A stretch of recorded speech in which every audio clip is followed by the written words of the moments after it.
Willie D live. What's up, family? Reporter Liz Landers asked Donald Trump, your president, about the FBI reportedly seizing election records in Arizona. He said that, well, they probably seized them because the election was rigged. And she said, no, election wasn't rigged. Your own AG from 2020 said it wasn't rigged. And so Trump has something slick to say about it. He called her name. You ever notice how Trump only calls women names? I haven't heard him call a guy name, like I'm talking about reporters. I haven't heard him call any of the guy reporters a name. I wonder what's that about. Anyway, check it out, fam. With Rwanda and with Congo, and we hope they're going to get along. Sir, in Arizona, why did the FBI seize election records in that state? Well, they probably thought the election was rigged, right? It wasn't rigged, though. Oh, really? How do you know? Your own Attorney General in 2020 said that there was not measurable voter fraud to change the outcome of the election. Think it was rigged? I think it was rigged. There's no evidence. Sir, where's the evidence of that? It wasn't rigged. You're a rock reporter. Where's the evidence of that?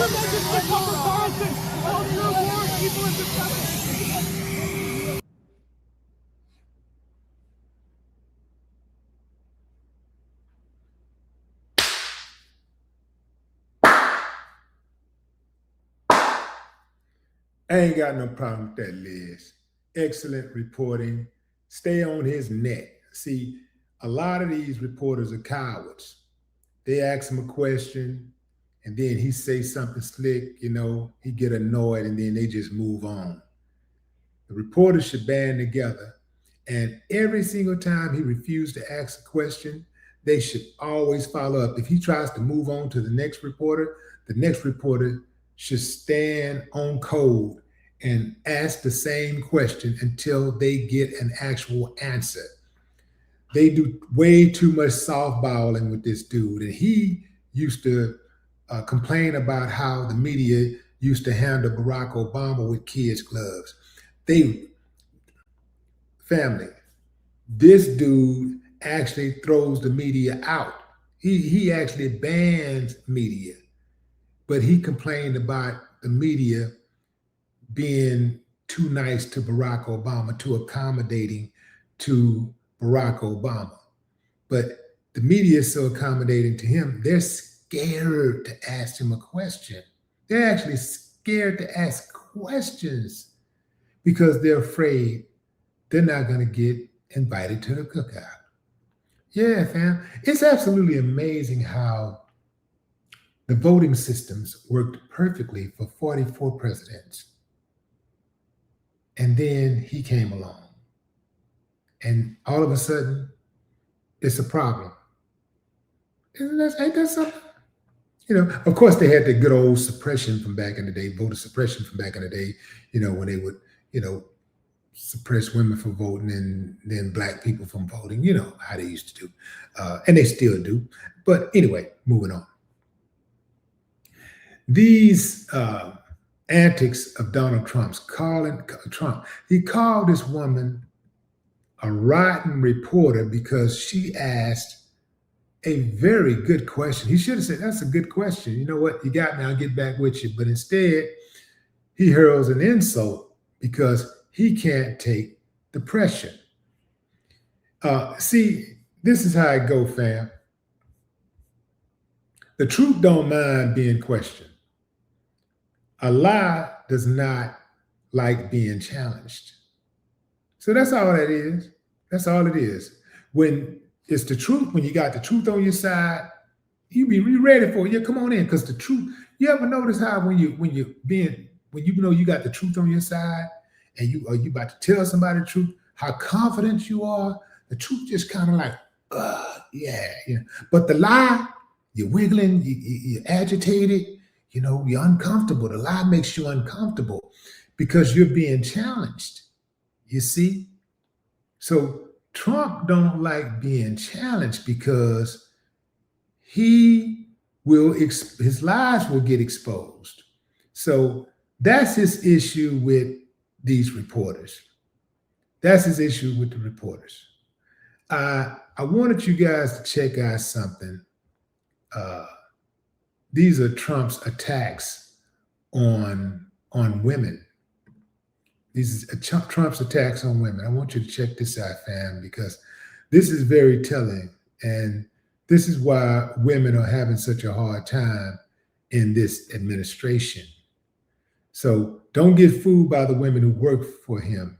Those are do women. Those are just women who are doing whatever he asked them to do because they're getting paid, a bankroll. And he's probably promised them immunity to prosecution.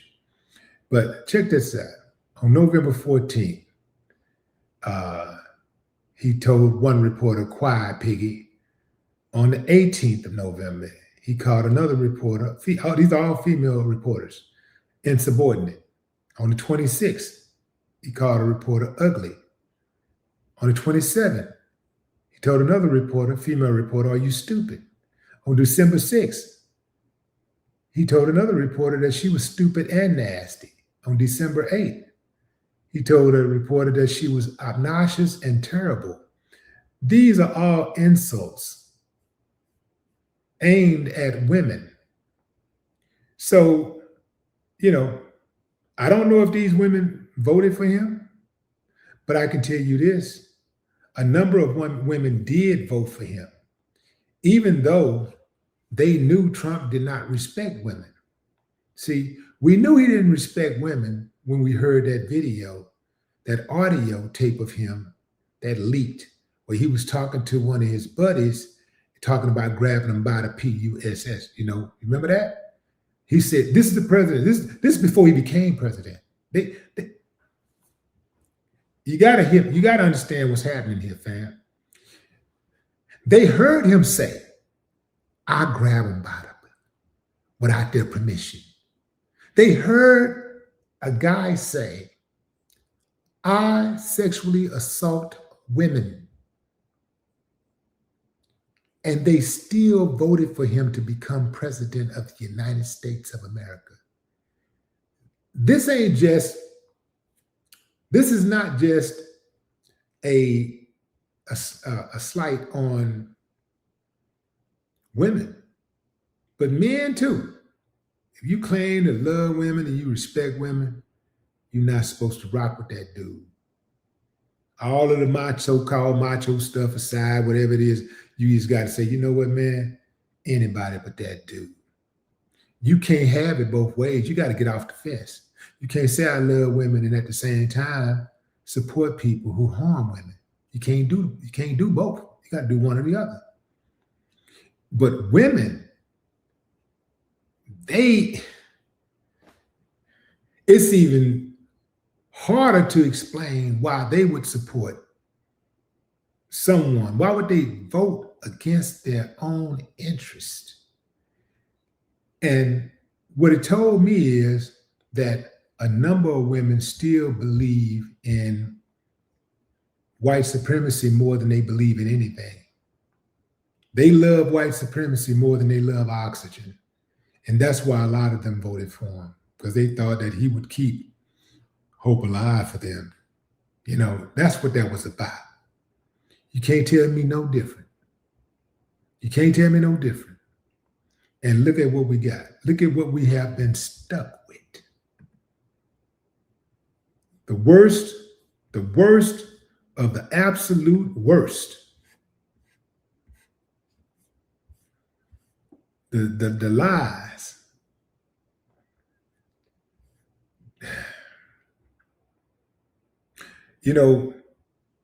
I still don't believe that Trump won the first election.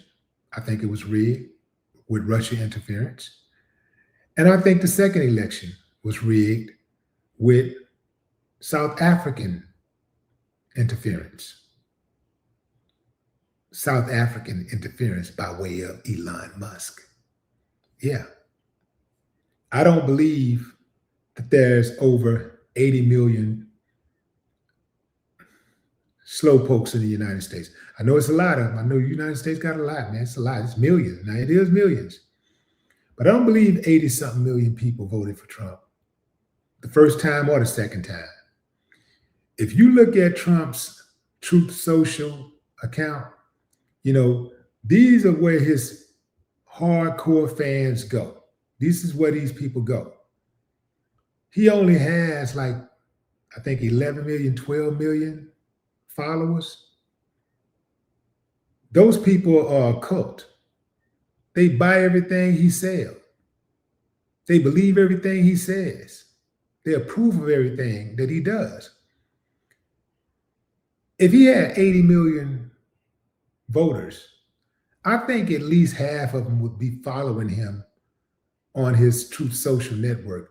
Okay, let's not even, okay, you don't want to go half?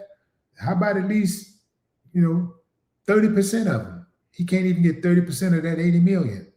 Nah, fam, I don't believe it. I do not believe it. And this is the same guy who was trying to get a Nobel Peace Prize. The same guy who said that he stopped 8 wars. Shit, my last count, he damn near started 8 wars. But what say you, fam? Drop a comment. I'd love to hear your thoughts. But before I go, let me just make this point. Trump made himself look like a fool because that woman was ready. She was cocked and loaded, and he got stuck. So when he got stuck, he went to the old reliable insults. That's what he do. When he gets stuck, he just hurl insults because he really don't have a deep vocabulary. And you don't have to be deep to have decency. No more talk.